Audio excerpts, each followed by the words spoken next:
We are going to start in 1 minute.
Okay, I think we should start now.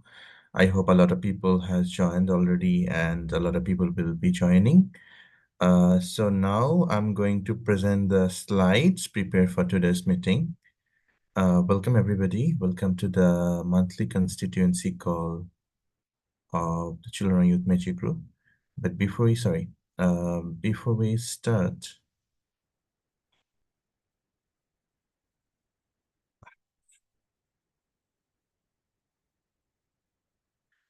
I think we need note takers for today's meeting. If anybody interested to take the note, can raise hand.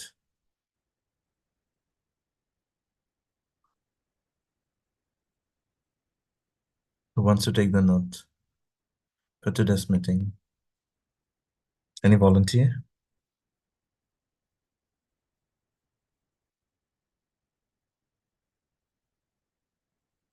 Omnia, you want to take the Mary? Yes. So please share your email in the chat. I'm going to give you the access to the editing access to the sorry, what's the document's name? Yeah, Constituency Call Agenda notes. Please share your email in the chat.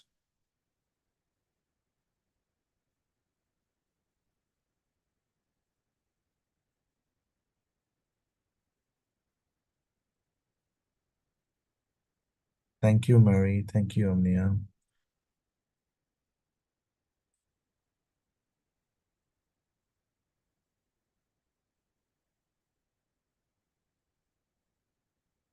Also find the editing invitation has been sent to your email. Now also find the document in the chat, the link to the document in the chat.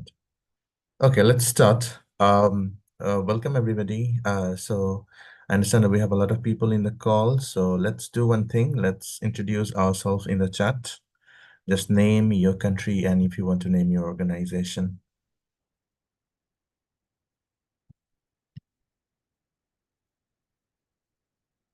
Please use the chat section to introduce yourself if you are interested. We won't be able to give floor to everybody. We won't be able to go to one by one as we have more than 30 people. It will kill a lot of time.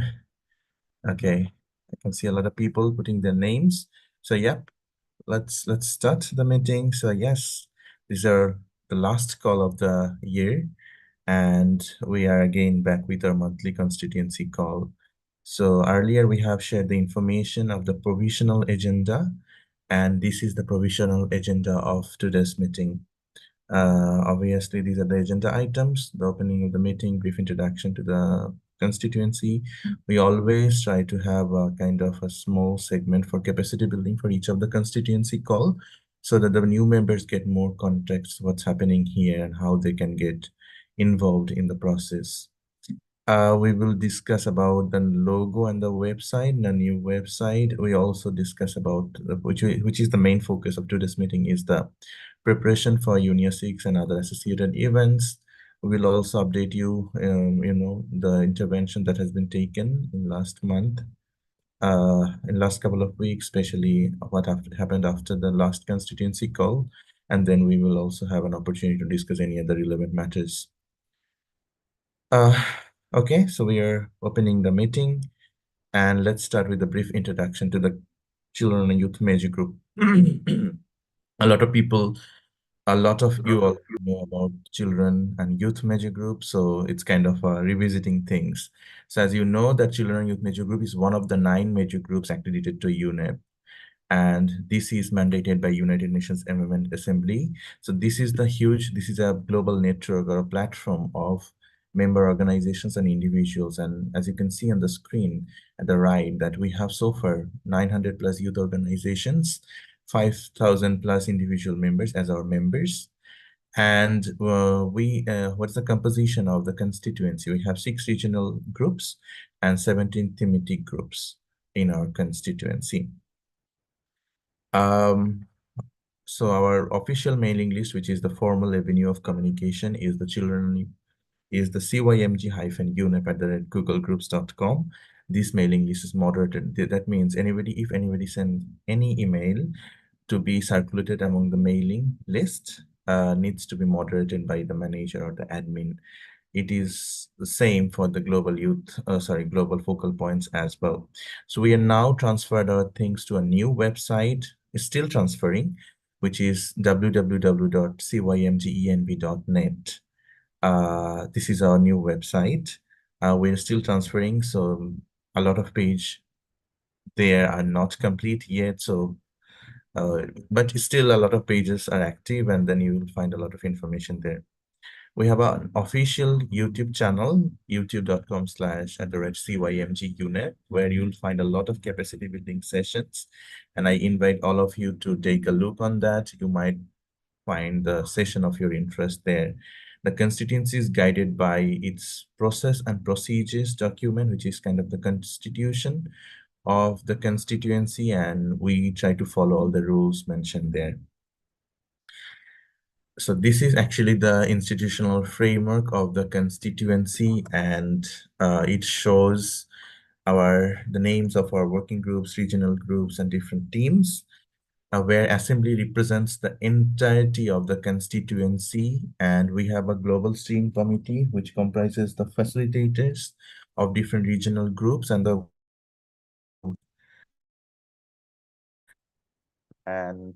we have 2 elected global focal points. For this term, Dubin and I are the elected global focal points for 2-year mandate. And we also have a committee. This is kind of a WhatsApp group of all the accredited organizations representatives. Apart from that, our process and procedure document gives us the provision to have affiliated networks and platforms, which is kind of created by the constituency for engaging young people in different environmental policy processes apart from UNIA.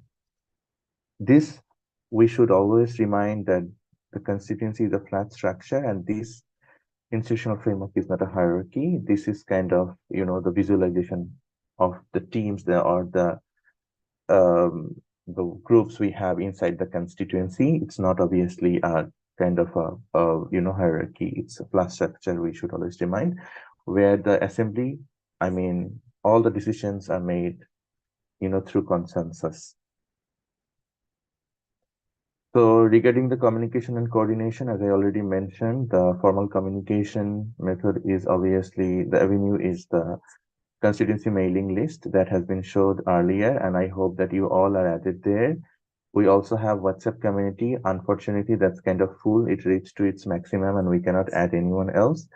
I believe that we should have further discussion how we can utilize WhatsApp to have maximum members from the constituency, because in the last 3-4 months, we had a lot of members who joined the mailing list. So it's not possible to add them in the WhatsApp community. But we also have the Telegram community, and it's possible to join the Telegram community. I'm just sharing the link here. If you're interested, you can join the Telegram community. But unfortunately, this is not very active. But I think we should utilize these as an avenue of informal communication. We have actually a folder where we have all the folders of different working groups, thematic groups, and all the relevant matters. This is very important folder, and we have all the information there.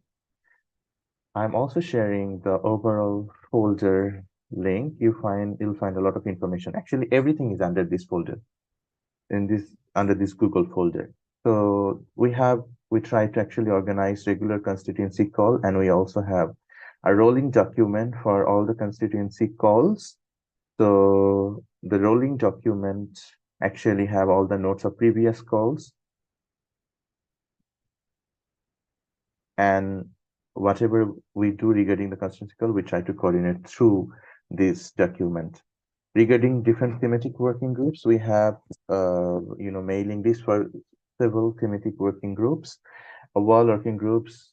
All the 17 thematic working groups have their own WhatsApp group. So if you're interested to join, you can join those informal groups, and you find more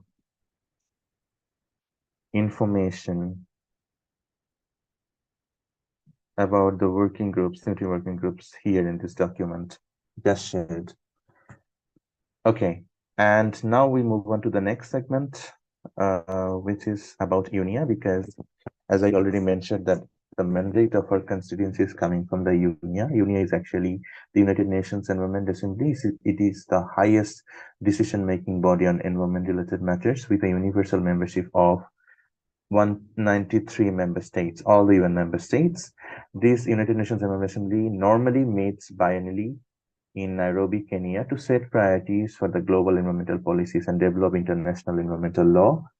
The Environmental Assembly, the UN Environmental Assembly, was formalized in 2014. Before that, it was the process. I mean, it was a separate process, obviously, not a different. It was different process, and that was called the Governing Council of UNEP, which didn't have the universal membership. And then member states realized to make the body universal and more inclusive. That's why they created the UNIA, and they have all the member states represented in this UNIA. And when UNIA was formalized in 2014, all the major groups were also formalized as the civil society engagement mechanisms for UNEP, to UNEP for UNIA and its subsidiary bodies. And one of the 9 major groups, as I said, is the Children Youth Major Group, which is our youth constituency. To learn more about UNIA, you can always try to find out. You can Google it. You can also type it, I think.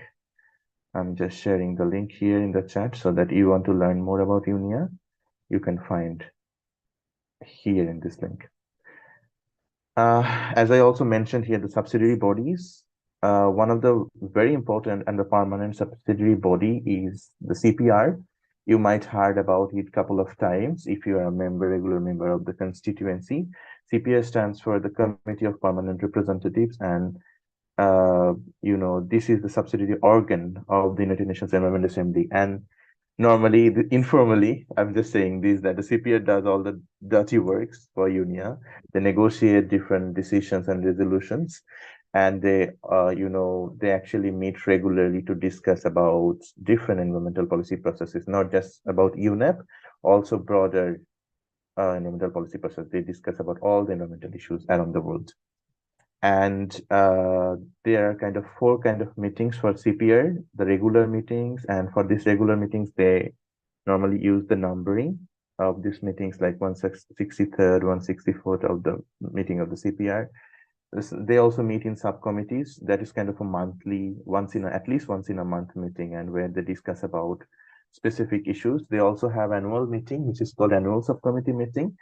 Annual subcommittee meeting is kind of, this is kind of UNEP's annual governance meeting, which kind of assess UNEP's performance and discuss about what, member states could do better or UNEP could do better for, for setting the environmental agenda of the globe, of the world. Also, another important meeting, which is called the open-ended CPR or open-ended Committee of Permanent Representative. This is very important. I think you should take note of it. This is OECPR, and this normally takes place just before UNIA. And this OECPR actually negotiates all the draft resolutions and the decisions for UNIA.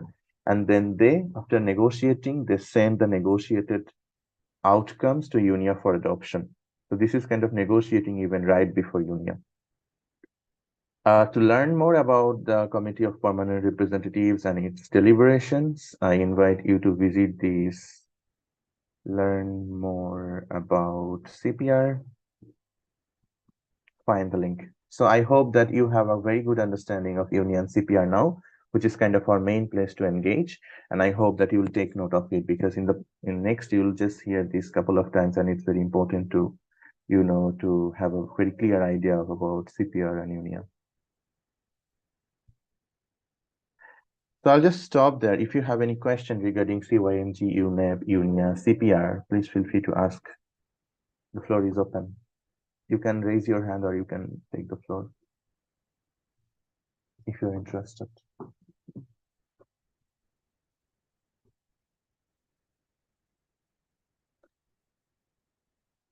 I see no question. Therefore, we are moving to the next agenda item, which is, okay.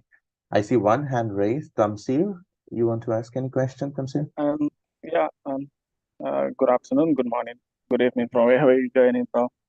Yeah, I've just have a quick question regarding the consequences. But before going further, thank you for the brief introduction. It's actually very insightful. So I just wanted to know, the consequences representation, in terms of the membership. Do you have a database about the consequences representation, both global south and global north, and all those things? So, and also their regional focus groups, whereas they have probably some of the events, maybe whether you have some planned activities that you organize. Because I actually understood that UNIA is an annual event that happens every year. So do you have other planned events that you normally organize before UNIA, whereas you have consequence representation to have inputs that you probably draw and make sure that at least you have some interventions during UNIA. Thank you. Thank you, Tamsir. I understand. Yeah, I understand your question. Yes, we have a database of membership, and okay, so we have a database where we have the information of the registered members, and yes, we can actually, if we try to find out like whether they're from the global south or not, we can find that out, and we actually add them who register to the database through the dedicated forms. We add them to the mailing list. Apart from that, I understand that your question was regarding the regional processes or processes that precedes UNIA. Yes. So before UNIA, there was a lot of regional consultative meetings and regional environmental ministerial forum that took place already. So this is the normal practice. Before any UNIA, the regional ministerial forums, they actually convene kind of a special forum of regional ministers, and they discuss about the regional priorities, and further they also take a stock of the implementation of the adopted resolution in the previous union session, and then from there they get the idea of like what further decisions they need to make in the future unions. Those are already actually convened, and we as the constituency engage in those who were our previous member. I'm not sure whether you joined us earlier or you were a recent member. So new member, yes. So we actually send all the information to our mailing list, about the engagement opportunities in the different regional processes. For instance, we had the opportunity to engage in the ministerial forums in the Asia Pacific, in Latin America and the Caribbean, in other regions as well. And also for the major groups and stakeholders, the regional consultative meetings actually took place in different regions. So our members from different regions actually attended their respective meetings and events. Thank you. So I'm not taking any question further because we already have a lot of agenda items to discuss today. So if we have any further question, we can discuss as AOB. So yes, the update regarding the new logo and the website, as I already mentioned, that we moved to the new website, cymgenv.net. So please don't forget about it. CYMG is obviously our constituency, and this new domain actually reflects the abbreviated name of the constituency. Earlier it was youth involvement, and we had an objection from few child members that it's not a youth constituency only, it's children and youth. So youth involvement actually doesn't represent the entirety of the constituency, they believed. So we actually moved to the new domain, which is cymgenv.net, and .org normally is used for the organizations. And as the constituency is not an organization, so sometimes it's misleading for the people who don't know about the constituency. So we prefer .net domain. So it is CYMG ENV represent environment, so CYMGENV.net. So if you have any queries, any questions, you can try to visit our website. This website has a lot of information. Just don't forget, it is CYMGENV.net. And regarding the new logo, earlier in the earlier calls, constituency calls, we got a lot of interest of different people that they will be suggesting logos, but we didn't get any so far. But we have one volunteer from the GSC who is trying to contribute to make new designs for the new constituency logo, because I think earlier, I'm not sure about the time, perhaps in March or February, there's a kind of consensus among the people that our constituency logo is kind of outdated and we need to update it. So Mr. Alejandro is actually working to develop the logo. So if you are interested, if you have the capacity to design or suggest design, please feel free to reach out to Alejandro, and you can see his email. So let me, I cannot copy. Is anybody there to send his email address to the mailing list if anyone is interested, can help him. Yes. So I hope that on this agenda item, we don't have any question. So yes, we are moving on to the new agenda item. Next agenda item, which is the briefing on the preparation for Union 6. It's a huge thing that we're going to discuss, and I hope that you will all be very attentive. And if you have any further question, we can go by sub-item by sub-item. Okay, so we are going to have discussed five sub-items under this broad agenda item 4. And the first item is obviously regarding the information on UNIA 6 and associated events. As you can see on the screen, we have a lot of events, who are associated to UNIA. UNIA is a very big event, as you know. It's very relevant. I mean, it's very important if you I mean, it has a lot of policy importance. So UNIA is going to take, actually the exact date for UNIA is from 26th February to 1st of March, but this is preceded by open-ended CPR, where all the negotiations normally happens, which is from 19th February to 23rd, but normally it cannot be finished within 5 days, all the negotiations. So normally these actually take over this takes over the weekends after scheduled dates. I am pretty sure that it is going to take over the 24th and 25th as well. And also sometimes if they cannot reach to kind of a consensus on the language of different resolutions, they also go parallel to UNIA, and then at the closing plenary they send their outcomes for the adoption. But before this OECPR, which is kind of negotiation for UNIA and then UNIA 6, we are going to have a very important youth youth event, which is the Global Youth Environment Assembly 2024. And this is the second version of the Global Youth Environment Assembly, because last time in 2022, we had the first version, the inaugural one. And this time we're going to have the second version, and we're planning to make it more relevant and more effective this time. And we will have further discussion how we are actually planning this and how we can have your support for making this more meaningful. Apart from these events, we also have a lot of other sessions and events happening in parallel or preceding to UNIA, which is one of the important events is the 31st meeting of the IRP, International Resource Panel. We also have clean air conference, climate and clean air conference, and so on and so forth. A lot of sessions will take place, and you also have a lot of the information of these events on the slide. The slide link is embedded in the meeting document, so if you want to visit, you can go and try to find the links embedded in the slides. So UNIA will take place, as I mentioned, from 26 February to 1st of March in the UNEP headquarters, which is called the United Nations Office in Nairobi, UNON. And this time UNIA is broadly focusing on triple planetary crisis of climate change, biodiversity loss, and pollution. So the official theme is actually the effective, inclusive, and sustainable multilateral actions to tackle climate change, biodiversity loss, and pollution. The website is here. Sorry. Let me share with you again the website of UNIA 6, just to take a look on and find more information.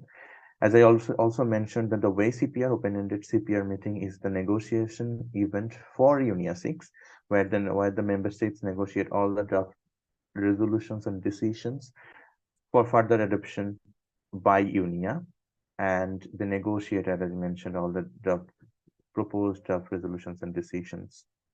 And this will take place scheduled to take place from 19th to 23rd of February, but it's extendable. And regarding and to find more information about the OECPR 6, the sixth meeting of OECPR, you can visit the link provided in the chat. So you can understand that UNIA is for a week and then OECPR is for a week. So it's a whole 2-week event.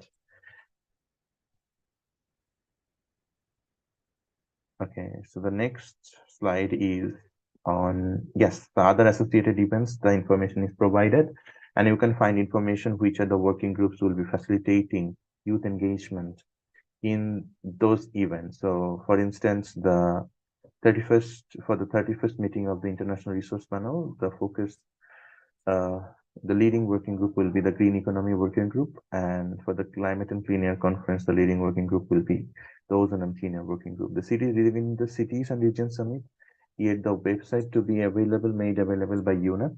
So when we will get that, we'll obviously circulate this. And another very important event for us is the Global Major Groups and Stakeholders Forum. This is actually the global consultative meeting for all the 9 major groups and relevant stakeholders. So the CYMG and other major groups, women major group, indigenous peoples major group, and all major groups will take place. The representative will discuss their common position and try to find out a common ground for UNIA. And another important event is the Science Policy Business Forum. You can find the information about these events. I'm just providing you the screen. Yes. Okay.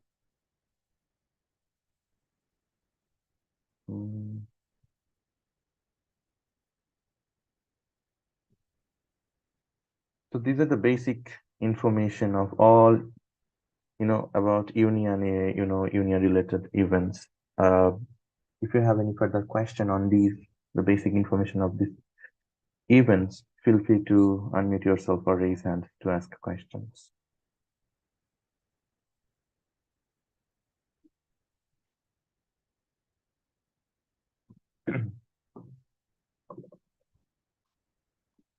I see no question, therefore we can move on to the next agenda item, next sub-agenda item, not sub-item, sorry, which is the Global Youth Environment Assembly. I think we already have a bit of information about the Global Youth Environment Assembly, Global YEA.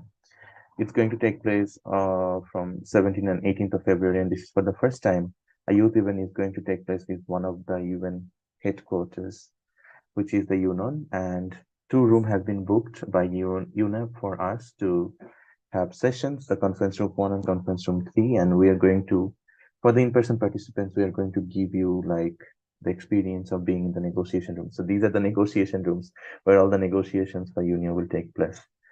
So we are actually preceding OECPR and UNIA 6, and the official website for the Global Youth Environment Assembly. I'm just sharing. All the information will gradually made available in the website, but still you will find the basic or primary information of the Global Youth Environment Assembly here.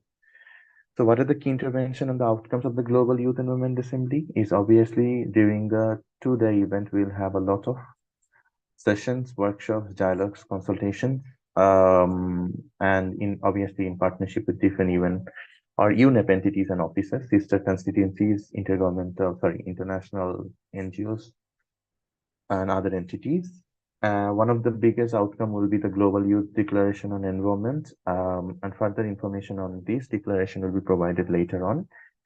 And there is a possibility of launching another network, which is called CYMG Ocean Science and Governance Network, but this is a lot of tasks to be completed to reach to that level, but this is kind of a possibility for the Global Youth Environment Assembly. The Global Youth Environment Assembly will be preceded by a series of online consultations, consultations on Global Youth Environment Declaration, and consultations on informal youth consultations on draft resolutions and decisions to prepare our policy positions for those draft resolutions and decisions.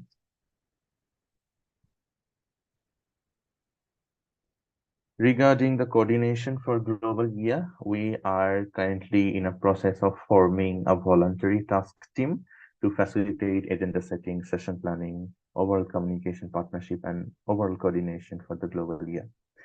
Interested individuals who are interested to be part of the task team, this is obviously not, the task team obviously will have a kind of the experts of these things.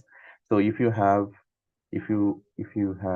relevant experience of organizing large scale youth events, feel free to send your information to this email if you want to be the part of the task team.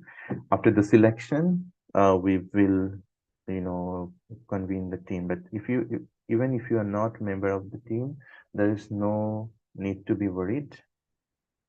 Sorry, why the citation has been changed to Arabic?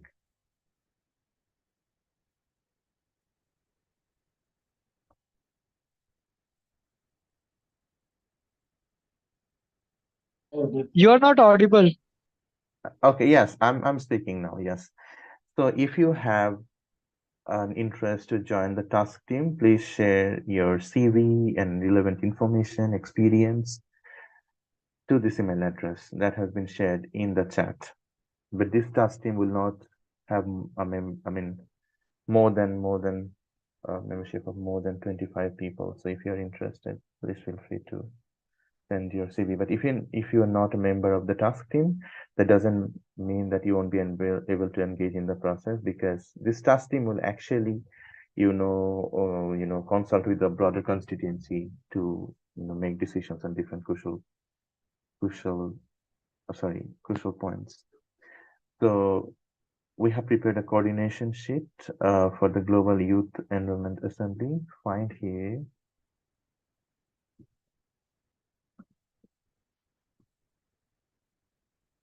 the coordination sheet. We also prepared a draft agenda. I think we can perhaps have a look of this.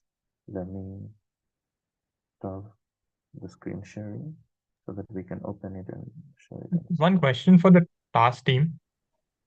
Yeah, we will open the floor regarding the task team after the agenda item is discussed. Sure.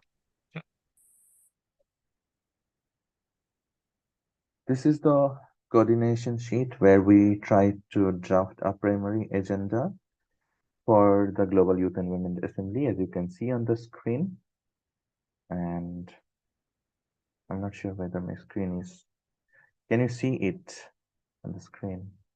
Is it visible? The draft agenda.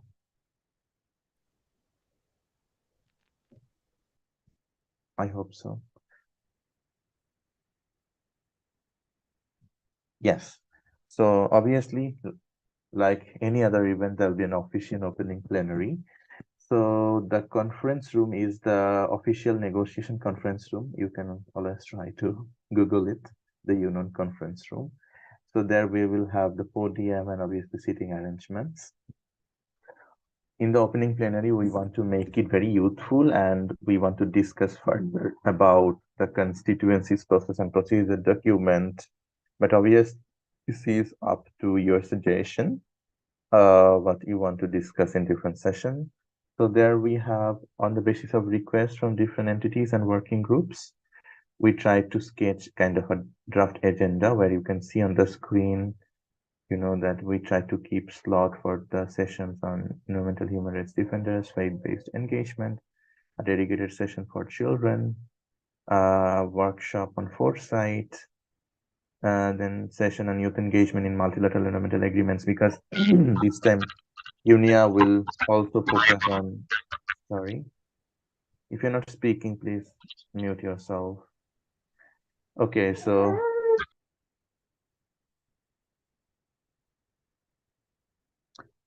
yes, so there'll be a discussion. There should be a discussion on MES as well, and there'll be final consultation on the environment declaration, youth environment declaration, and the and the draft resolutions. And we also want to have a discussion on the science policy, youth engagement in the science policy interfaces. And as this Global Youth Environment Assembly is actually coming in the middle of two INC sessions, I mean the negotiations for plastics treaty. So the Plastic Action Working Group requested to keep a consultation on the revised zero draft of the plastics treaty. And we also want to have a session on the youth engagement in multilateral environmental funds. We also kept, as you can see on the screen, some slots for some technical sessions. And regarding the closing, we also have a high-level closing session where we want to invite the UNEP Executive Director, probably the UNIA President, if she is there, the chair of the CPR Bureau, sorry, chair of the CPR, and other high-level delegates to present our global youth declaration on environment, and then further have discussion with them. Regarding the technical session, we got some suggestions. So far, we tried to capture all of those. So regarding the technical session, we have suggestion to have technical session on air pollution and climate protection, summit of the future that's going to take place next year in September, on health approach, minerals and metals, chemicals, waste pollution, Kunming Montreal Global Biodiversity Framework, which is kind of a landmark policy document. We also got requests for technical sessions on BBNGTT and Regional Peace Convention, Green Just for Youth. But yeah, this is yet to be discussed, and the task team in future will convene meetings in the constituency to finalize this.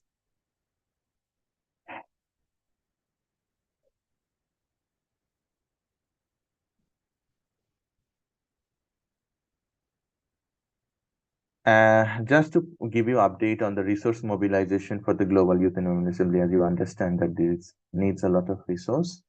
The cost estimated by the global focal points earlier was $280,200, which is a huge amount. But yeah, so far we could procure $30,000 from the government of France that was earmarked to UNEP for the Global Environment Assembly, Youth Environment Assembly. So our estimation says that with this money, we can just only fund 8 international youths for their participation to Global Union with CPR. We also got a commitment from the European Union delegation in Nairobi. They wanted to give us 10,000 euros for the logistical items, which could be used for providing small stipend for the Kenya-based local youths for their participation. And they wanted to fund for European Union-based youths, ensuring gender equality for their participation for the entire period of 2 weeks, globally, UNIA and OECPR. We have already sent requests to several member states, including different offices of UNEP. We are still awaiting responses. Let's see how we can mobilize and how we can better utilize the resources, available resources. This is the updates on resource mobilization. So we can say that the resource we have, we can fund 12 youths, 8 international youths, and 4 EU-based international youths. And then perhaps we'll be able to provide some stipend for Kenya-based youths for their travel, local travel participation at the Global Youth Environment Union. That's all we had regarding the Global Youth Environment Assembly. If you have any question, feel free to take the floor now. Yes, I can see. Hi, Zoe. Can I ask my question? Please feel free to. Thank you. I got two questions now. One is the task list, right? You said we have to send our CVs Yeah. for that. So what exactly would be the role, like, what would be the expected work from these members? And number two, the fully funded program for attending the global YEA. What's the, when will we get to know about it, and how can we apply for that? Okay, first, regarding the task team, so this task team should have should have members with different expertise like designing, managing website, communication, and then overall coordination, drafting, documentation, so on. What we need to actually overall coordinate global event, all the expertise. So we will further send an email to the mailing list regarding this, so that we can at least have at few members with different, expertise to work for the task team. We will send more details about it soon. Regarding the funded participation, we will share more details. We will send out a form, and there'll be a selection process. And we actually have some guidelines at the agenda item, E. So I'm just keeping that for now. I mean, I'm just going to discuss that on that agenda item. Got it. Thank you. Thank you. And then I can see another hand raised from Shakshi. Thank you for enlightening this entire session. And the very first, I had the couple of questions, but Ishan has already asked the similar question that I had. The second question that I have is I'm not able to see the ocean governance, as the previously slide showed that ocean governance has the networking is going to be launched at that point only. And I'm not able to check on this area, that whether like YEA is going to be held with certain ocean governance focusing certain event or something else.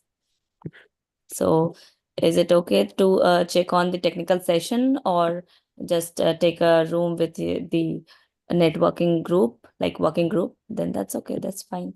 Okay, so far we have a working group, OSG working group, Ocean Science and Ocean Science and Governance working group. But the processes it follows actually different conventions under UNEPC's program, which is not connected with UNIA, but they don't have any youth engagement there.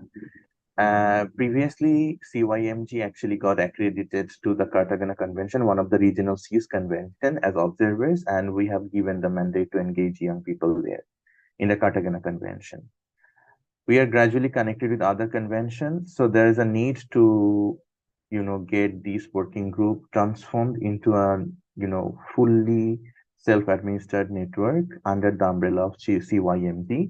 So I think the ocean science and governance facilitators are now working in the background on these. Regarding the relevant session on EA, global EA, actually we just,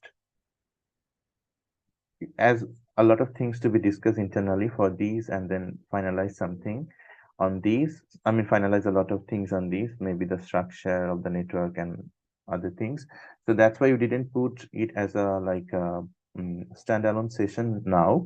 But as you can see, we have some slots for the technical sessions, and one of the suggested thematic areas is the BBNJ Treaty and the Regional Seas Convention, which is actually relevant to the work of this Ocean Science and Governance Working Group, envisioned to be transformed to the network. Yes, so this is probably going to be one of the technical sessions. Okay, so particularly we will be dealing with that BBNG treaty, but apart from that, we are not yet like approved all of the things. We can change, and we can add on the pointers later on. Yes. So we are yet to get a lot of suggestions from our members, how we can, best schedule an agenda where we can incorporate, most of the topics, environmental topics, because this time UNIA is going to focus broadly on triple planetary crises with MEAs, multilateral action, so on and so forth. And one of the resolutions are actually on the ocean governance. So I think you are yet to have more information from UNEP side as well on those. And, we need to decide our positions on those as well. So yes, when the year task team will start convening meetings on this global year, the organization of global year, I think we'll have more clarification on these matters. Okay, and the last question, that regarding the task team, do we require like any other documentation for sharing into the mail, like apart from CV? Like, I think I mentioned that we are going to give you more detailed information on the task team in any email soon, maybe in 1 or 2 days. How to join and how you can send what are the basic documents that you need to send. I hope that you will keep your eyes on the mailing list for Yeah, that. good. Thank you. Thank you, Sakshi. Is there any further question on the global year? I see no question. Therefore, we are moving on to the next agenda item, which is sorry, it's loading. Okay. The preparation for Global Youth Declaration on Environment. So the webpage is ready for the Global Youth and Women Declaration. So as you can see that we are sharing a lot of web pages, even on our website. So we are actually trying to be focused on our website and get the engagement through our website, because a lot of people actually, as we have a lot of people in the mailing list, more than 5,000, and it's sometimes very difficult to, see all the emails. Sometimes some of the mails go to the spam or junk. So you can try to keep visiting our website for day-to-day update or information, and we will try to make all the relevant documents and informations available under different web pages. So the Global Youth Declaration web page you can find here. So it's going to be the biggest outcome of the Global Youth and Women Assembly, and this is expected to serve as a very powerful advocacy tool inspiring global efforts to safeguard our planet for future generations. And this should incorporate developments, similar developments from other policy processes. I think we have a question for all of you, and to get ideas from your side, as because UNIA is going to discuss about triple planetary crises, and UNIA is inviting all the MEAs, multilateral environmental agreements, UNFCCC, CBD, all these conventions, to be part of UNIA discussion this time. They will come there, they will have their special sessions or meetings or side events, and there will be a MEA pavilion at UNIA. So should we take note from the similar developments from other policy processes? For instance, the youth statements or declarations developed for other policy processes. The recent one that was developed by the Youngo Climate Constituency, the Global Youth Statement on Climate Change, these kind of documents from other processes, because there's a huge crossover. So what is your understanding on them? This is an open question for all of you. What is your understanding on these? How we should incorporate? Should we incorporate their suggestions in our declarations and acknowledge those, or should we not? We just need more clarification from our members. So the floor is open for your suggestions.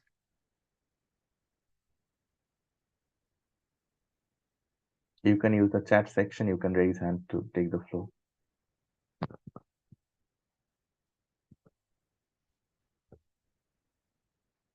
Shreya, please go ahead.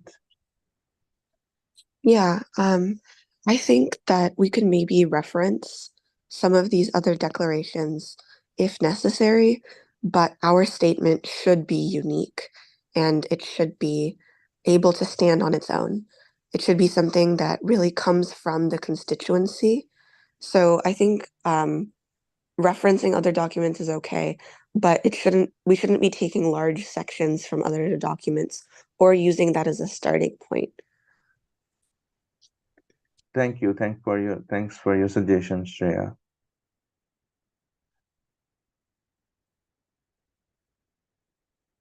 I think we see more hands raised. Mara. Hi everyone, I'm Mara Gilan, and I might be a bit biased because I have been involved in the process for the Global Youth Statement. And what I wanted to say on that was that from my point of view within Yango, going through the entire process was also a form of capacity building and a process of crystallizing the ideas and the demands that younger members had. I think the process itself has intrinsic value. So I think I agree with what's said in the chat, and also what was said before, that it's good to reference the other statements and the global youth statement, of course, I think is one of the main outputs from on the youth side. In this sense, I think it's important to reference them, but there's also value in the process. So it would be good to start from scratch, I think, and go through the process on our own on this. Yeah. Thank you, Mara, for your suggestion. Any other views on these? Maybe we can also try to look at chat as well. Is it like old hand share or new hands? Mario? Mario, please go ahead. Thanks, here. Can you hear me? Yes, you're audible. Right, so regarding the global youth declaration, while we can look through and get inputs from the other MEA processes, be reminded that we have 20 resolutions, and most of which covers very much diverse issues. So we can look to see if there are anything in those declarations that are in line with maybe the resolutions, and take inputs from them or so. But I know UNIA is way more diverse in terms of what we cover, and so you'll not see most things that we would want to cover in our declaration in the other MEA youth declarations. So that's just it. More hands. Okay. I understand that Shreya and Mario, these are all hands, so I'm giving floor to Tamsir. Yeah, actually, thank you. I'll also just give my input regarding the declaration, because considering like the representation and also the people or the targeted group that we just trying to see how best it can be inclusive. I guess having reference with other sister organizations will really help to make sure at least to quantify our statement, because maybe also the consultation, I know, take a reference of Yongo, which also have different local events that they organize, like the ELCOIS, having inputs from the grassroots and the local level to the global level, will really give them that credibility, and some of the statement being so much accurate and at least inclusive. So I guess this consequence also will probably utilize that opportunity that Yongo have to see that at least we also reference in some of their points for it to be more inclusive, because how far we've actually gone towards making sure the global declaration or the youth declaration is more inclusive, reaching out to the grassroots level. So because many people probably don't involved into this activity, but having other organizations also being referenced will give it more weight and give it more credibility and also more inclusive. I believe so. Thank you. Thank you, Tamsir. I have another hand. This is going to be the last one. Asil. Hi guys, am I audible? Yes, you are. Okay, great.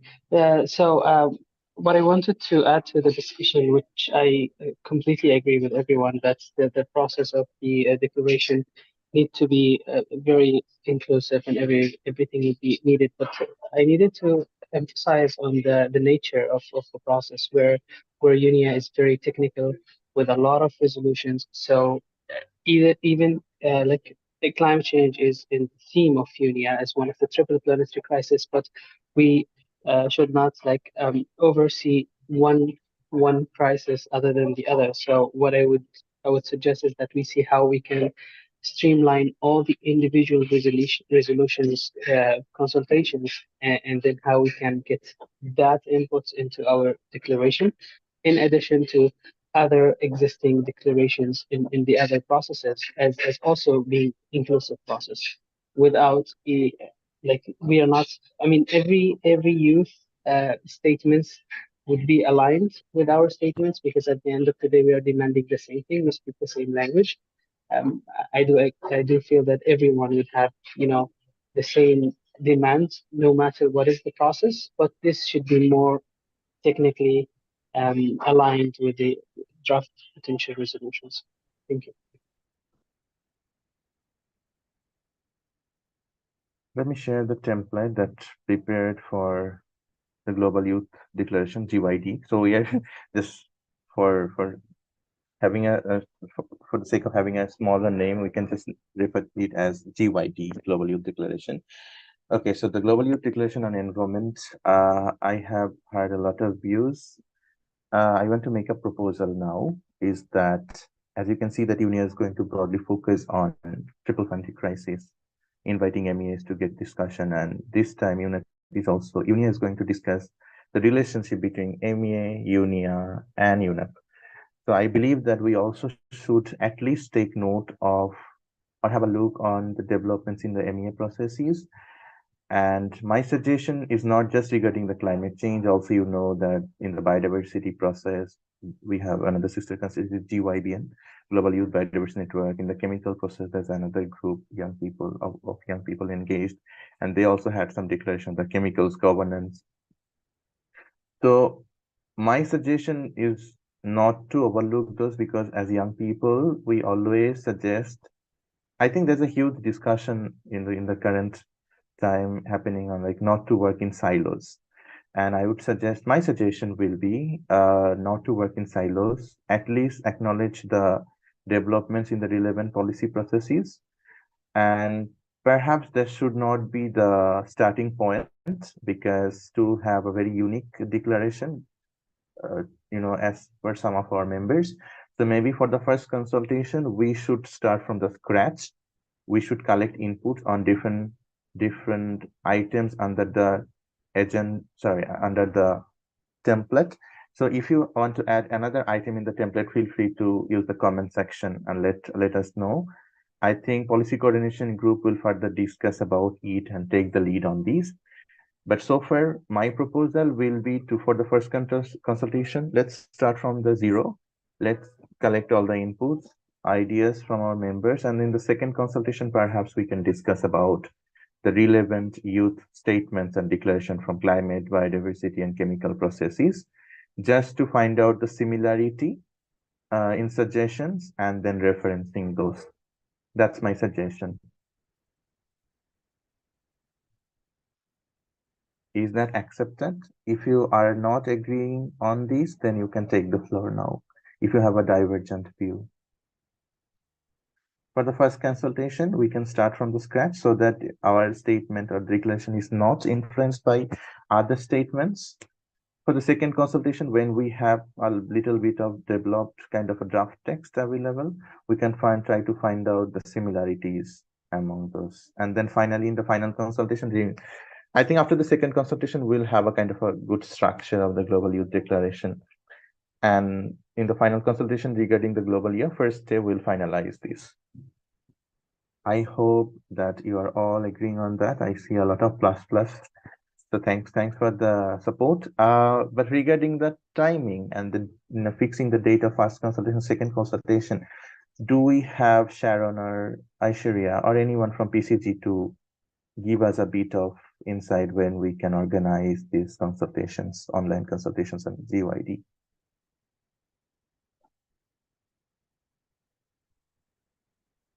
Aishwarya, please go ahead.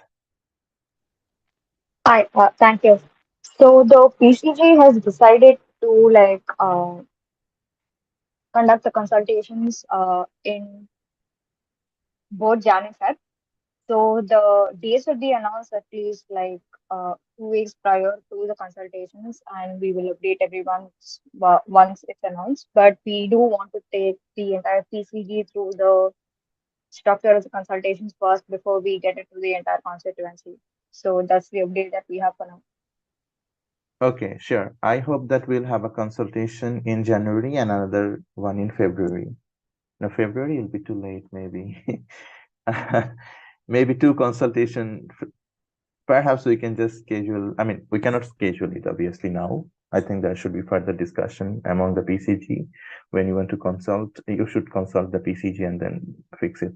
But my suggestion will be to have one in the second week, another one the last week, perhaps, or very first week of February. But it's going to be very risky then. But yes, up to you guys. Yeah, and regarding after the first consultation, when we'll have a bit more clarity on the suggestions.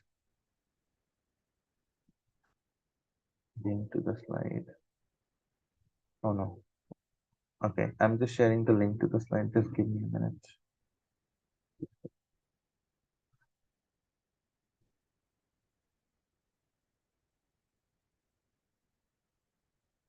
Yes, this is link to the slide. Link to the meeting slides. This is the link to the meeting slides. Yeah. Okay. So, and also those declaration and statements might have something like on copyright, so we should also consult with the when we want to reference to those, consult with the sister constituencies how they want to be referenced, or whether they want to be referenced or not. Mario, I can see your hand raised. Thank you very much, Zuhair. I just want to point out in terms of the way in which we work as a constituency, the idea, I don't want people to believe that we're new to developing statements or drafting positions. This is what we do. We don't have one COP, or we don't have one single meeting. We have several meetings throughout the year that we have to contribute to. And like you would see, you'd get collection of inputs from the meeting list. And we also have regional meetings. We had our LAC Youth Forum. There's the Asia Pacific Youth Forum. Before UNEA 5.2, we had local years, which is the local youth environment assemblies, etc. So we're not new to the process. Yeah. I guess fortunately and unfortunately, it's that we are now have to look into that, because we have to go beyond just our UNEA process, because we are looking at the triple planetary crisis, which will focus, which two other constituencies are focused on. So it's not like we're new to the process. It's just that we are trying to be as inclusive and looking, into seeing how we don't want to duplicate work. If we start from the ground, we can, because we have people who can put together statements and so on. So I just want to just make that very clearly for those who are on the call. Yes, yeah.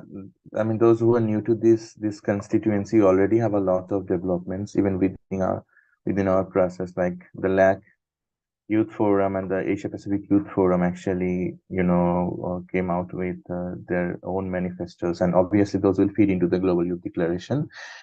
And also we have outcomes from different thematic processes, so those will be considered. So this question is actually put just to have more clarity from our members whether we want to take into consideration. Asil, now the floor is yours.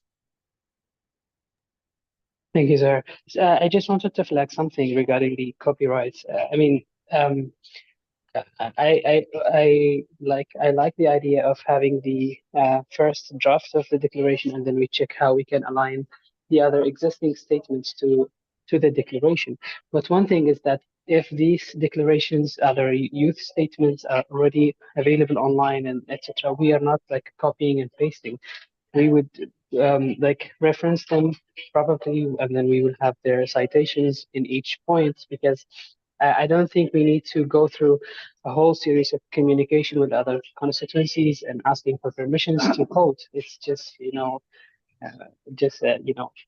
literature citations, and in that I think there is no problem with copyrights. Just wanted to highlight this. Thank you, Asil, for this very important input. I think we are taking note of it.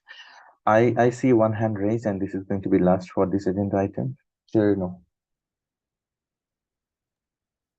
Actually, I have a question on something else. I don't know if it would make sense. It's regarding how to be part of the children and youth major group to UNEP, especially particularly like from the younger health working group, for example. That's where I'm part of. I know we have a contact person, Anfa, but she referred us to this meeting since she said she's on holiday. She couldn't answer quite some questions around that. So yeah, that's my question.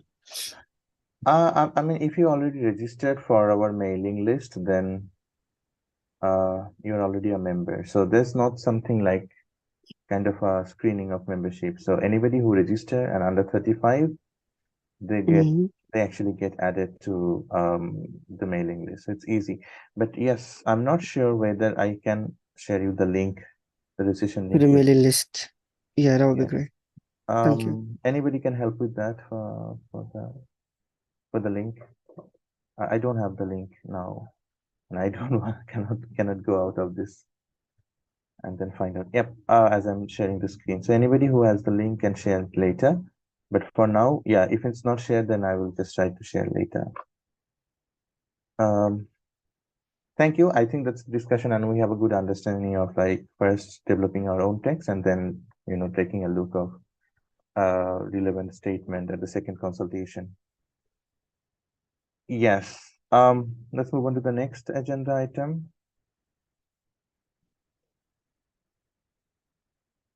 Yeah, so as already mentioned that UNIA during the UNIA, sorry. Before the UNIA, there'll be a lot of discussion on draft resolutions and draft decisions. So this is the process actually, where YCPR negotiates all the draft resolutions and decisions, and then after negotiating, they send the negotiated text to UNIA for adoption. The website, okay, sorry. Let me first elaborate. So far, we have 21 draft resolutions submitted by different member states and 2 draft decisions. So draft resolutions are actually on different thematic areas, and draft decisions are mainly focusing on mainly procedural matters within UNEP or within broader even. So far, as you can see, a lot of resolutions have been tabled. So it's not possible to have negotiations at 17 different places, right? So they, as per the established practice within the OECPR, so they normally cluster the resolutions under different clusters or groups, which is called clusters. And depending on the thematic areas and the similarity of different thematic areas of different resolutions, they normally make clusters. And so far they made proposed 5 clusters for these 21 resolutions. But this is not the final number because we are still expecting another few resolutions. So I anticipate that it's going to be huge this time. Last time it was 14, but this time 17. This time it's going to be more, so more work on us. For finalizing, so when the negotiation will happen during the OECPR meeting on different resolutions under different clusters or working groups. So we have to present intervention, right, and statement, and that should not be coming from like an individual. That should come from the constituency. So that's why we are going to organize different informal youth consultation (IYCs). So you'll see a lot of time this term IYC, informal youth consultations on different draft resolutions. I think you already have received one email from Gubin regarding one informal youth consultation on 3 draft resolutions. And so far 2 IYC has been scheduled, one on 30th December, another one 6th of January.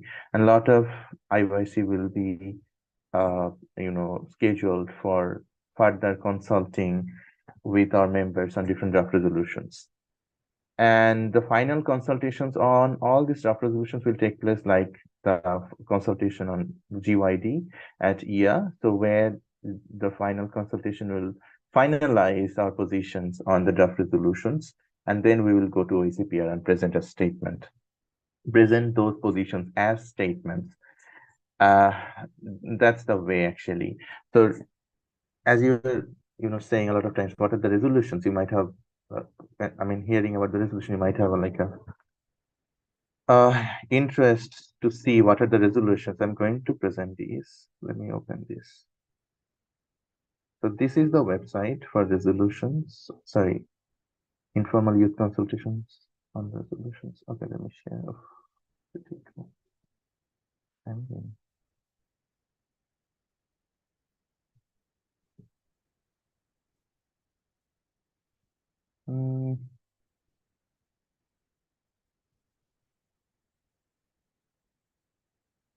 Yes. I'm just sharing. Give me 1 minute.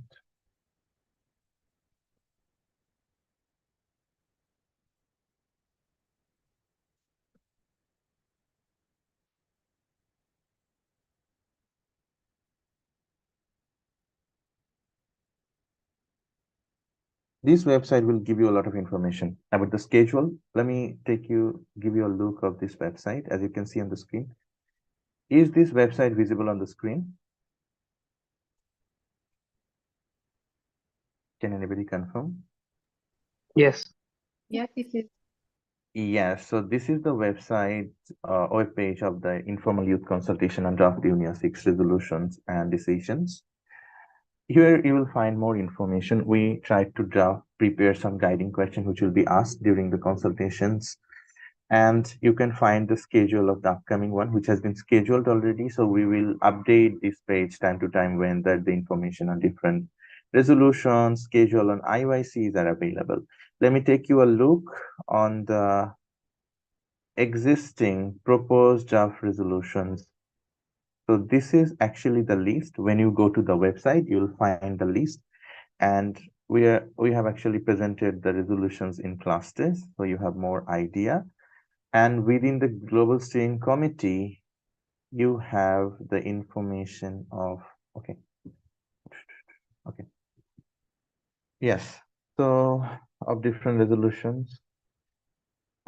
Here in this section, where the name of the resolution is mentioned, it is the link of the resolutions portal is embedded, but you might not have access to this because this resolution portal is only accessible to the member states and accredited organizations. Therefore, we have downloaded the information or copied the information and then presented in these two sections, concept note and zero draft text. So the zero draft text is the actual text, actual proposed text on the resolution by the proponent country or countries. So here you can actually find information. When you go to the website, you find in the resources section the link to this document, and you can find the link to this document. And you can see that we tried to divide this among the working groups. What are the relevant working groups we tried to assess before we came to this meeting? And then we tried to find one contact point for each of the resolution to have IYCs from the GSC. And we also prepared kind of a blank document for youth position drafting on these different draft resolutions.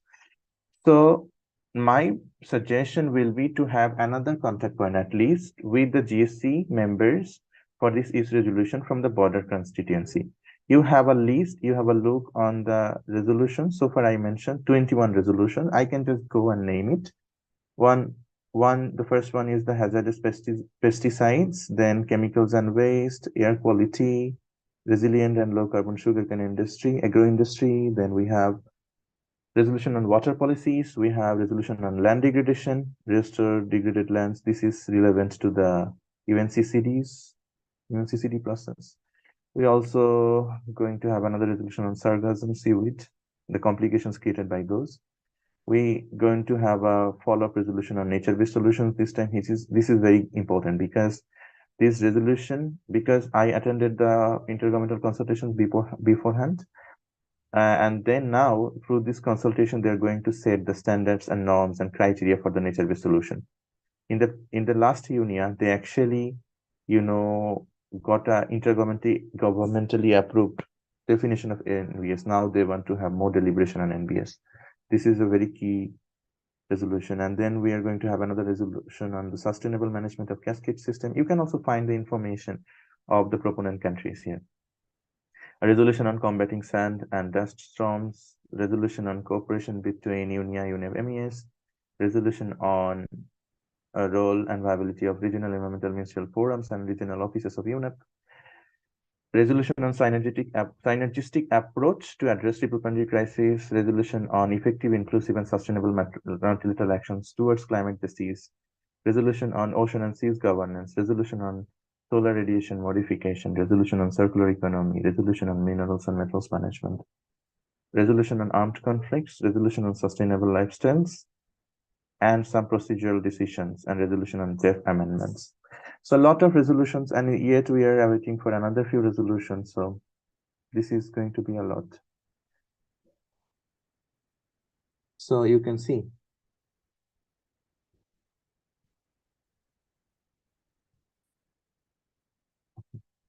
I see some questions. Oh, I see. I mean, okay. So I see a question. How can we apply for UNIA 6 through MGCY? Oh, sorry. I mean, I think there's a misunderstanding about the name of different constituencies. MGCY is the constituency for the ECOSOC process. CYMG is the constituency for the UNEP process or UNIA process. So the MGCY, earlier our constituency was named UNEP MGCY, which is not a legitimate term. So we moved from that and changed our name to CYMG just to show that we are a standalone and separate constituency. MGCY is the constituency for the ECOSOC. CYMG is the constituency for UNEP and UNIA. So it should be CYMG only. And a lot of resolutions. So you have the information, take a look on this, but don't change anything in this document. I'm not sure whether we have the editing access, the comment access. Okay, I'm just giving comment access, but please don't change things. Okay, so in the second tab, you'll find the information of informal youth consultation. Please save this document, and then you will find all the information here. Now, or you can just save this website where you have the link of all the relevant documents. Thank you. Any question on this matter? The draft resolutions and decisions. We will send another email. If you are expert on different resolutions, thematic areas, you can try to be one of the contact points for the resolutions or the lead for having consultation on that resolution. I think that should, yes, please. Sorry for the interruption, but for that contact point, I have to mail it again to on this regard, or is this conversation going forward with the WhatsApp group only?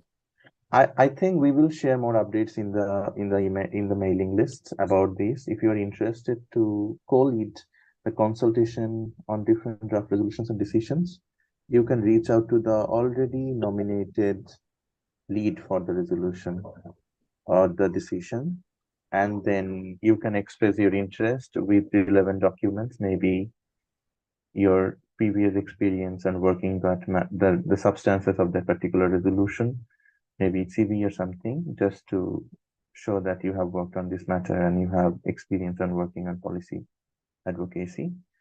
Then I think after the selection, short selection, we can find out at least one co-lead for each of the resolutions. Okay, thank you. I see another hand raised, Henry. It is relevant to the resolution. Sure. Okay. Thank you, Zuhair.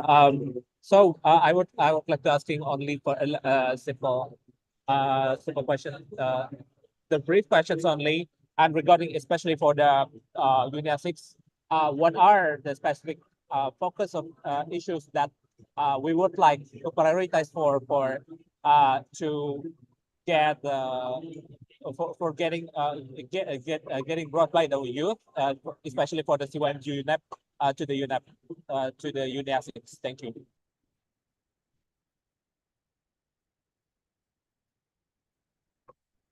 I'm not sure whether I have understood you correct, but I understand this is more like what are the areas we're touching the base on, or the suggestions that we're getting for you from I you? think for the consultations, preparing for the consultations as well, that and also other preparatory sessions for towards the UNIA 6.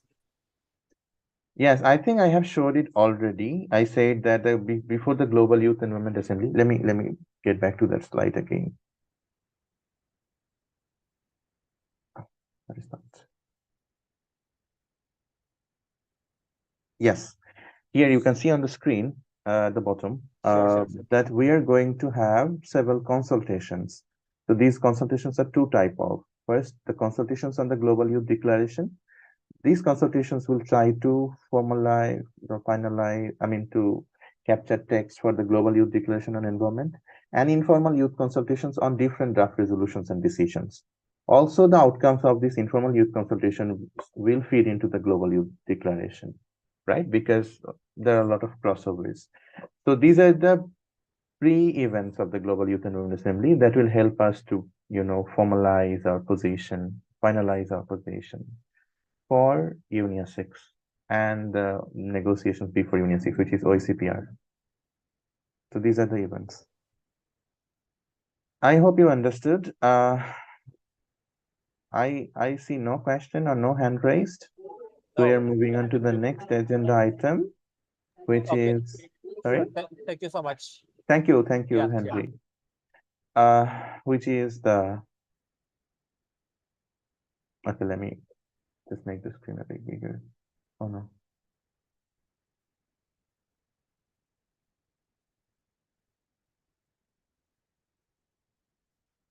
Why this is taking so much time? Yes, so now it's participation, youth participation in UNIA 6 and associated events. UNIA 6 is a intergovernmental meeting. UNIA 6 and for OECPR and UNIA 6, the same registration. The registration are not different. So if you register for UNIA 6 and OECPR 6, it's the same. One link for registration. But for getting into UNIA 6 and the OECPR, you can see the dates here, 19th of February to 23rd and then 26th of February to 1st March. You need a formal nomination letter or a note verbal for the registration. What are the registration categories? There are 5 registration categories. One is the UNEP accredited major groups and stakeholders. That means UNEP accredited non-governmental organizations. Intergovernmental organizations like ASEAN, a lot of IGOs, right? We know about those. UN entities, so a lot of UN entities, UNDP, UNFCCC, a lot of UN entities, and the secretariats, UN secretariats, they'll come to UNIA. So under them, that could be another option. Then media and member states. Member states, they don't have any limit for the delegation, but other 4 options, they have a limit up to 5 delegates for each of these entities, each of the accredited organizations. As you know, the constituency is represented by the non-governmental organizations. So you have to be accredited for the participation by any of the accredited organizations, either non-governmental organizations or UN entities or intergovernmental media. But media, so there's a trick, you know, that I got to learn from last INC3. So I met one young person. He actually unfortunately missed the deadline for the INC3, and then he reached out to one of the media outlets of his country to get a letter, and he registered as a media participant, and he could participate in the INC. The registration deadline for UNIA for all those entities, all those categories are 9th of February. So if you want to participate, you have to be registered first for UNIA. This is different from the Global Youth and Women's Assembly. Don't mix it up. So for UNIA, you need letter from any of these 5 category entities, either from your government or for your media, from any media. For media, I think it's easier. So if you have any local media, anything, you can try to find more about the registration in this link.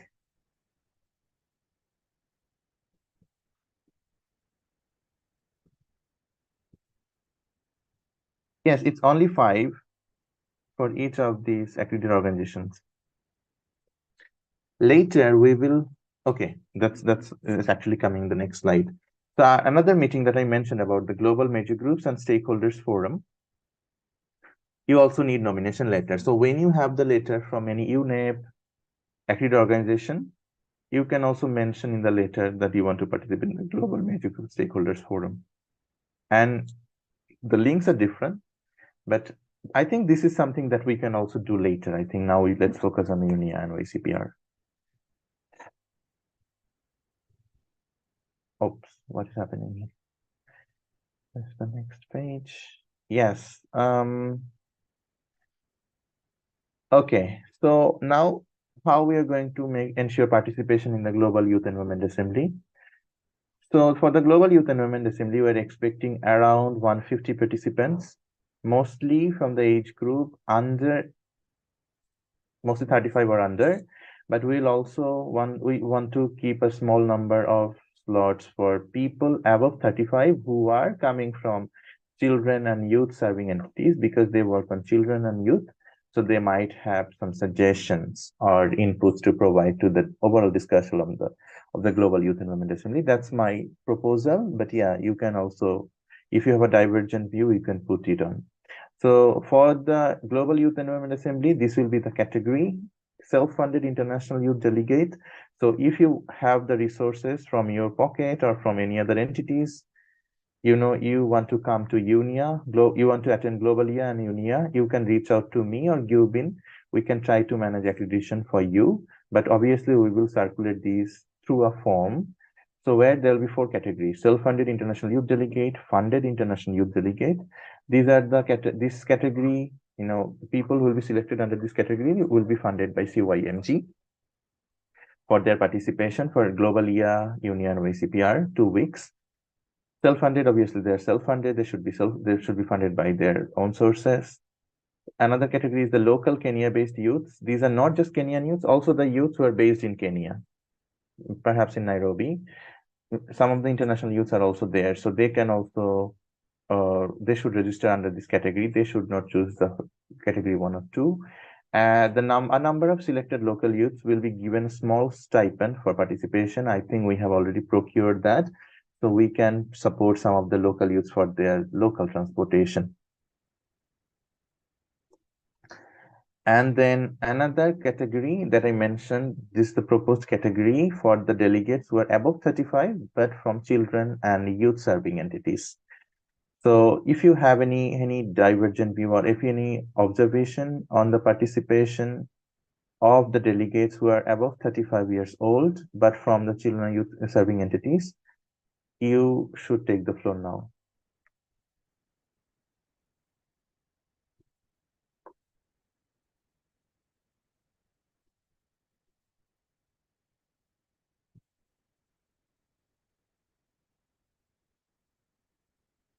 Should we accept few people above 35 as participants or as observers to the Global Youth and Women Assembly who are coming from the children and youth serving entities? What's your suggestion on that?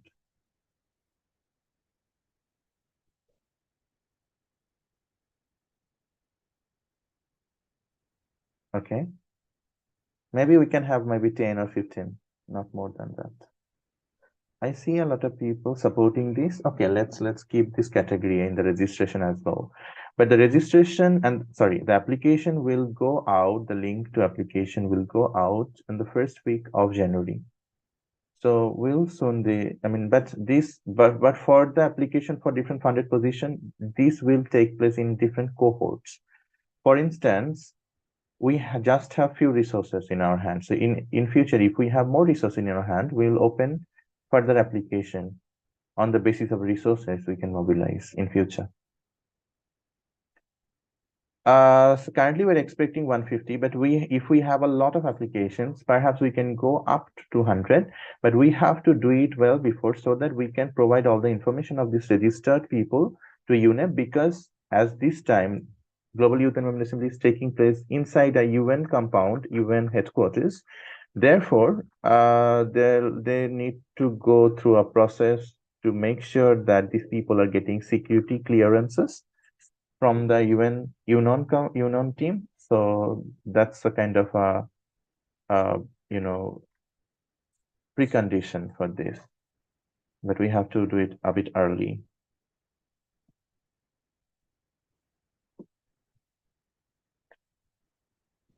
But we actually have some information on the selection. I think we should take note of it. Whoever wants to apply for the participation. Funded participation opportunities are only for people under 35. Even if we can accommodate some people over 35, we won't be able to support them with resources. So therefore, our proposal will be to keep the funded positions open to the people under 35, sorry. We also, in the selection committee will make plagiarism check. Therefore, any application with responses copied from ChatGPT or any AI tool will be disqualified. Because we have seen in the past couple of months, a lot of young people, they literally copy entirely from the ChatGPT. So we will do a plagiarism check for these to make sure that people are putting on genuine text from their experience and from their motivation. Previous engagement with CYMG will be prioritized because, as you know, that the young people should have, the participants should have clear idea about the major group system, children youth major group, because they'll be representing children and youth major group in the Union Global Youth and Women Assembly. Therefore, they should have at least possess the basic information about the youth constituency in the UNEP process and the UNEP and UNIA process. Otherwise, the participation will not be meaningful. Therefore, anyone who has previous experience of engagement with CYMG will be prioritized. I think this is very much common in other youth spaces. Engagement and experience on thematic areas of draft resolution is another key asset. So perhaps a lot of people might be very new to the CYMG or the UNEP process, but they might have a huge experience from other policy processes or experience on the thematic areas of different draft resolutions. If they can demonstrate that well in the writing format in the application, I think the selection committee should also take note of those and try to bring youth from diverse backgrounds. Any application and request after the deadline will not be considered. So we will send out the application form in the first week of January, and after that, we will obviously mention the deadline for different registration categories there. So when the deadline of any particular registration category will be over, we will not be able to accept any request or application from any youth. Any further question on UNIA, UNIA, Global Youth Environment, and so on? You can take the floor now on the selection process.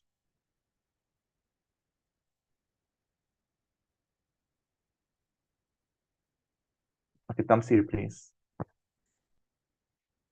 Yeah, just a quick one. I needed clarification because it's actually stated two categories that were somehow not very clear to me, like the funded international delegates and the self-funded international delegates. If it is under the Constituency, can you probably elaborate how is the process conducted?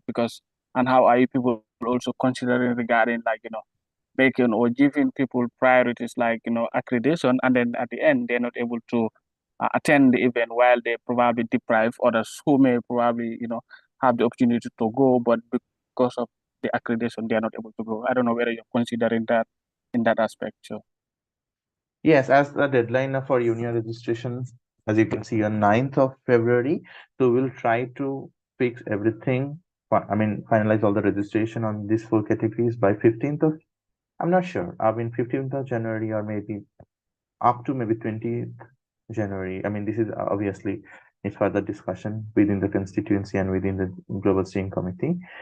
But yes, we will try to give them accreditation. But you should also take note that the constituency has limited badges. So if you have your connection, you can always, I mentioned about the 5 categories. You can also try to get your own accreditation, from different entities. That's the best option, not to wait, because we will not be, if we have 1,000 people applying for accreditations, we won't be able to give to 1,000 people, right? We can perhaps give it up to 50 people that we gave in the last UNIA or last Circumplus 50. There's a limitation of accreditation and badges. So if you have your own source, you can try to find out organizations from your country accredited to UNEP. A lot of times they don't send a huge delegation. So you can just get into their delegation. You can talk to your country delegation because they don't have any limitation. You can be part of the delegation. You can also be part of the media. So yes, try from your side and then also apply for it. Yes, but that's the way, because we won't be able to provide accreditation to 1,000 people. Perhaps we will be able to provide accreditation to 50 only. So therefore, it should be taken note. It should be noted that there's obviously limitation of everything, and then we should be proactive. So if you are really, really interested to participate in UNIA, and if you have the resources, this is the category 1 self-funded, please reach out to me and you've been a bit earlier. Send an email that you are really interested, you have the resources. We will try to make sure that you at least get some accreditation. Perhaps that will be like up to 10, 15. But yes, if you have fun, if you want to attend UNIA Global Year, so please do.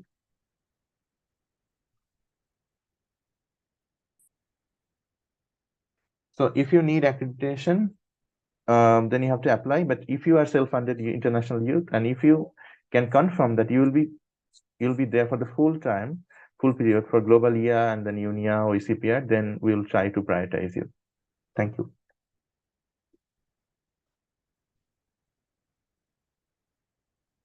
Any other question on this accreditation and whatever we discussed so far? We are a bit over time, so we have to finish it like quickly. I see no questions, so we are quickly moving to the next agenda item. Next agenda item, we're not going to elaborate on this. So these are the events that took place, and I'm going to shortly discuss, but I will just invite maybe few people to, one or two people to discuss about it.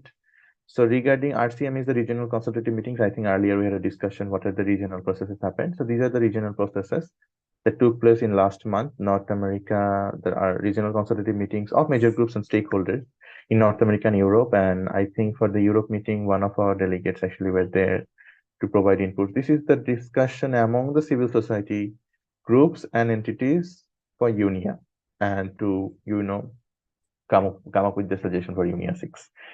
Then we also had the INC3. INC3 is the negotiating committee meeting for the plastics treaty. That took the third round of negotiation took place. The INC3 actually took place in Nairobi.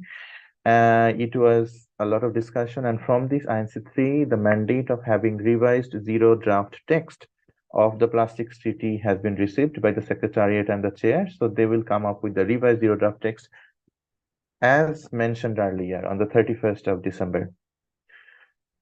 And then further information on the INC process will be given in the Plastic Action Working Group of CYMG. And then we also had MGS consultation on the 16th November. That was the online consultation where different members of our constituency took part and had a discussion with other major groups on the common positions. 5E was the annual subcommittee, CPR subcommittee meeting, where a lot of draft resolutions were declared. And this annual CPR subcommittee meeting, ASC10, actually took stock of UNEP's work in last 1 year and then proposed to create a new climate division under UNEP and provided more suggestions to UNEP how they can improve their performance, and uploaded the works. And also UNEP took the opportunity of this annual subcommittee meeting to officially launch 2 of their reports in the lead up to the UNEP CCC negotiations. Those were the adaptation gap report and the emissions gap report. You can always Google to find out more. 5F, also in the COP28, we had the opportunity to engage. We mean like a lot of members. I was not there, obviously, but Gubin was there, our another focal point, and then few other constituency members took part in different side events. One of the side events were organized the Greening Education Partnership Pavilion on behalf of CYMG. I think they took part in that pavilion and organized the side events on behalf of CYMG.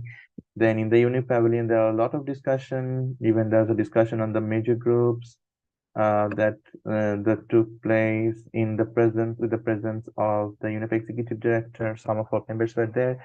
But there's one unfortunate thing that we also need to discuss is that regarding the ozone pavilion, I think our ozone and clean air facilitator Clarence actually sent an email earlier to the mailing list, asking for interest to attend ozone pavilion events. We got a lot of interest, but nobody showed up in the ozone pavilion, which is kind of a bit disappointing for us. When we send email, when we open a funded position or speaking roles, we get a lot of expression of interest, but when it comes to getting to work, we see very few members, very few numbers there. So this should be improved. I think we also, wherever we engage, we should serve our purpose. We should not be just to attend things. We should serve the purpose and we should prepare ourselves for everything. The ozone pavilion, it was a very interesting pavilion. They had free ice creams. You guys missed, whoever was there at COP. So, so I think in future we should take note, because the ozone secretariat is a bit upset about our performance there. So we should take a note of it. In future, we should not just focus on the lucrative things, also engage in the substantive things. And regarding the 5H, OWEG 2 SPP and chemicals waste pollution, do I have Asil to elaborate on this? Because it was one of the very successful event of this year. Yes, I am here. Yeah, if you want to elaborate in 2 minutes. Yeah, thank you, sir. Yeah, very, very quickly. So the second session of the open-ending working group on establishing a new science policy panel on chemical and waste and to prevent pollution. Sorry, it's a very long thing, very long name. That's sort of time, but yeah. So the process is technically was established as part of UNIA 5 resolutions. It's 5/8, and it aims to establish a new science policy panel on addressing the chemical waste and pollution. During the second session, we had a very interactive, intensive week in Nairobi last week. But prior to the session, we had the global consultative the youth consultative meeting after a very busy and successful intersessional work where we had two submissions on the operating principles that was done by our colleague Olga and the Science Policy Working Group amazingly. And then we had another submission on needs and questions that the panel may handle. We had a couple of capacity building sessions, and then the youth consultative meeting with, for the first time, in-person session prior to the meeting itself. It was inside the UN complex in Nairobi. And then we had also intergenerational dialogue with the presence of the chair of the process and the principal coordinator and high-level UNEP officers as well. During the week, we had a very engaging days with the working groups, advocating for operating principles to include the intergenerational equity. We ended that still in the text and still on the table for the further discussions. And lastly, we also advocated for the youth engagement in the future panel at all the work program. Thank you. Yeah, just I want to highlight, like, just to highlight the thing that you mentioned about the intergenerational equity. So we gave a very big fight and strategic fight to keep the intergenerational equity, because in the draft text, draft skeleton, there is no mention of intergenerational equity nor youth engagement as in the principle. So we actually consulted with few member states, like-minded member states first. So okay, first let me mention that in this process, the chair of the process actually gave a special power to the major groups and stakeholders, is that to take requests for any time during the contact group negotiations and then provide inputs. And then if it's supported by at least one member state, it will be captured. So we took the floor and we suggested intergenerational equity, and then we later consulted with like-minded member states to keep it. And then we got support from Mexico to keep it there. We also had Ghana, Uganda supporting this, a lot of countries from African group. Then we also then at the last day, in the closing day, the Latin American LAC group, I mean the GRU-LAC, the group of Latin American countries, they supported intergenerational equity, one of the core principles for the future science policy panel on chemicals and waste pollution. This is the panel. This is going to be the IPCC of chemicals, waste, and pollution. So they supported intergenerational equity, which is a big success. I hope that in the final one, we'll be able to see it in the official proposal, and we'll be able to keep it. So that's a very big success from our side, that we lobbied for keeping intergenerational equity, and it got saved this time, because a lot of operating principles were taken out. Yeah, thank you for now. It's any other thing that you guys want to mention? Quickly, we will close the meeting in 5 minutes. We are over time. Do you have any comment? Let me check.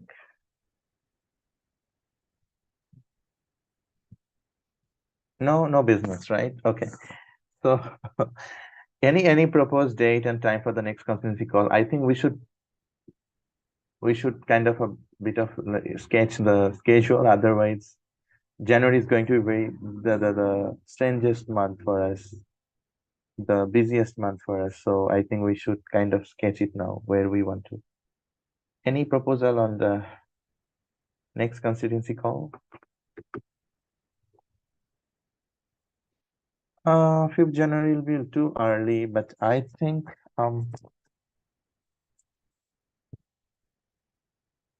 one possibility is either the last Saturday or Sunday of January, or 21st of January, the Sunday. Which one do you support? January 28th, Mario is saying that. 21st or 28th? Let's just, yeah, 21st. Okay. Oh, divergent views. 28, 21st. Okay, let me. So far the 21st is the most popular one. Should we keep just 21st? I see one hand raised. Mario, please go ahead. I think why I said January 28th is simply because by then we should have had more updates on the constituency going directly into February, noting that information on funding opportunities should have been out and possibly completed already. Um, Finalization of the global year should have been done, and this should have been the second to last update before the official the global. So we should use this call as the last update in regards to the declaration before we get to UNIA, before persons get to UNIA. Because if you look at the dates, in February will be a very short period, and in January, most of which will be dedicated to finalizing the IYCs, finalizing the youth positions. And so if you get to the last of the month, I think it will be better to give, a much more broader update as to where we are, rather than, putting it too early in the end in terms of January.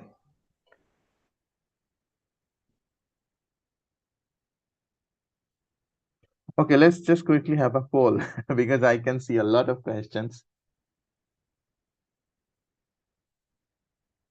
I would say probably we just raise our hand if you are in agreement with 28. We raise our hand. Those who are in agreement, those who are not, then we can provide. That will be the quickest one. That's just my point. Sorry, can you please come again? I didn't hear you. So I have just launched the I was poll. saying like those who are in agreement with 28, they can probably raise their hands through the call. Then those who are not in agreement probably can just slow down their hands. So I don't. No, I'm launched a poll. Please just vote for it. So, yeah.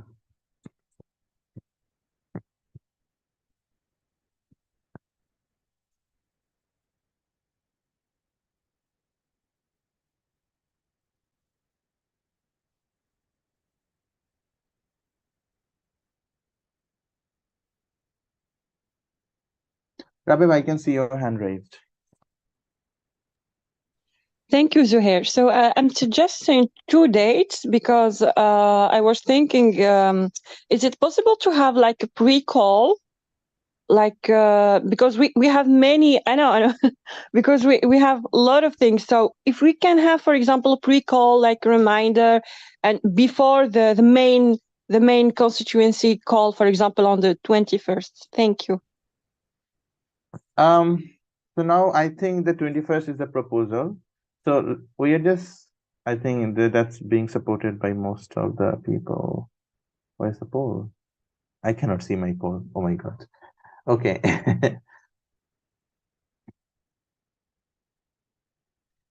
I think 68-32. Okay.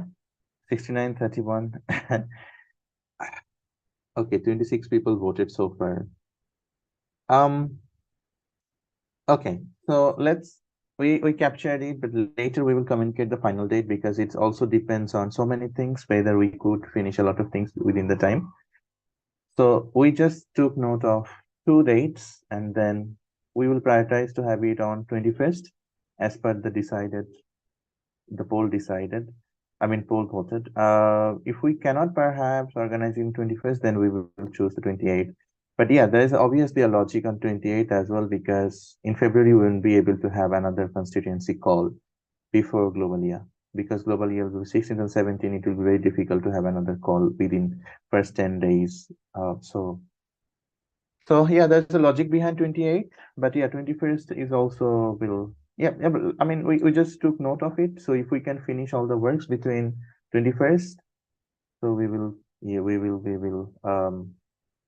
our priority will be to have the call on 21st. If we cannot unfortunately finish the required things to update the constituency, we will then consider perhaps the 28th. I think these are the 2 options that we got so far.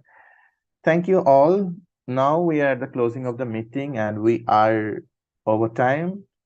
So if you have anything to share, Just quickly do it in 30 seconds. You have all the information. We shared lot of links regarding the mailing list. We will send the document again to the mailing list. Please keep your eyes on there. Well, I just had a question. Can I get your email ID? I had a couple of questions which I wanted to sort of follow up with. Yes. You can have my mail ID.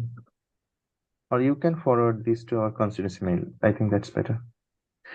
But please bear us because we are extremely busy now, so it may take some days to get back. Sure. Thank you. Thank you.